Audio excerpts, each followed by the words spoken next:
ভাই আপনার কি নাম? আমার নাম জাহিদ। কত বছর ধরে চালের ব্যবসা করছেন? আমি তো এই শুরু করছি নতুন, আমাদের ওই পিছনে এই দোকানটা আমাদের। ও আচ্ছা। ভাইয়া এই যে মানে শুরু করছেন যে কত বছর হয়েছে বা কতদিন হয়েছে? আমি এটা এই শুরু করছি জানুয়ারি মাসে। আমাদের ওই পিছনের দোকান, ওখানে আগে থেকে আমরা চাল বিক্রি করি। এটা এটা ওই ওই ব্যবসাটা কত বছর ধরে করছেন? ওটা তো অনেক 40 বছর ধরে। 40 বছর না? আচ্ছা, আপনি তো নতুন শুরু করেছেন। আপনাদের যে চালের ব্যবসা, হ্যাঁ, এই ব্যবসায় আপনি কি পার্থক্য দেখছেন? পূর্বের সরকারের সময় চাল বেশি সস্তা ছিল না বর্তমান অন্তর্বর্তী সরকারের সময় সস্তা, কোনটা? নাকি দাম বেড়েছে? এখন এটা তো দাম তো ইদানিং বাড়ছে, এটা তো সবাই জানে। হুট করে এত দাম বেড়ে যাবে এটা তো মনে হয় কেউ বুঝতে পারেনি। হঠাৎ করে 10 টাকা 12 টাকা কেজি, রিসেন্টলি বাড়ছে 2 টাকা 3 টাকা কেজি। এটার তো কোনো ব্যাখ্যা নাই, কারো কাছে কোনো ব্যাখ্যা নাই।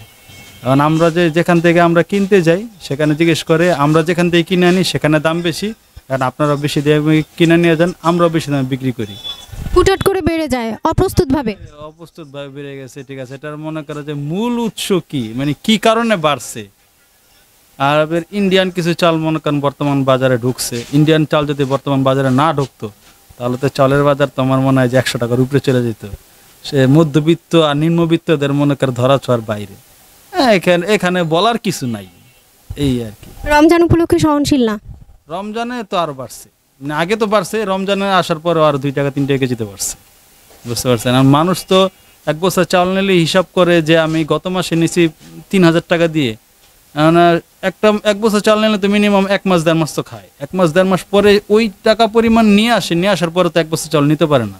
দেখা যায় টাকার সংকট। সেক্ষেত্রে তার কি করতে হবে, হয়তো বাকি নিতে হবে, আর না হলে চাল কম নিতে হবে।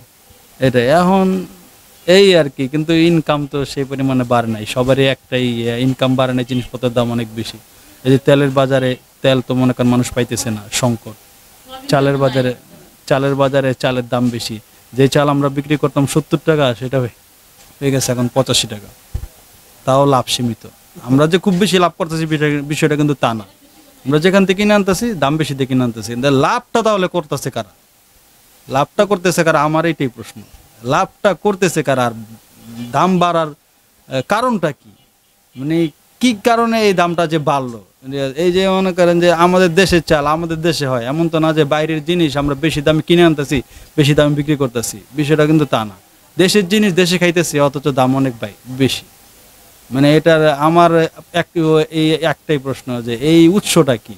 মানে উৎসটাই যে সরকার বা মনে করেন যাদের দায়িত্ব দিচ্ছে। দাম বাড়ার মূল কেন্দ্রবিন্দু কোথায় এটা জানতে চাচ্ছি। হ্যাঁ, দাম বাড়ার মূল উৎসটা কি? কি কারণে এত দাম বেশি? এই চাল যেখানে হওয়ার কথা 60 থেকে 70 টাকা, সেখানে আমার হয়ে গেছে 80 টাকা 90 টাকা।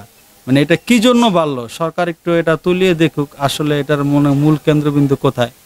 যেহেতু সরকার আসার পরে প্রথম নাকি অনেক প্রতিশ্রুতি দিছে যে জিনিসপত্র হাতের নাগালে চলে আসবে সব কিছু। কয়দিন কিন্তু সবজির বাজার অনেক কম ছিল আসার পর থেকে।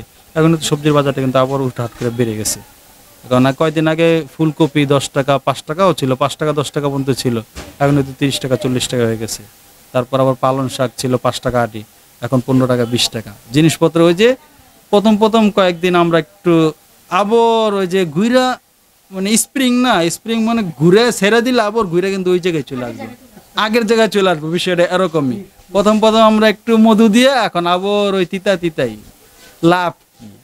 আমরা তো সরকারও চাই না, আমরা মনে করেন যে কিছুই চাই না। আমরা চাই সুষ্ঠু একটা দেশ, স্বাভাবিক জীবনযাপন, যে আমরা মনে করি সুস্থভাবে বেঁচে থাকতে পারি।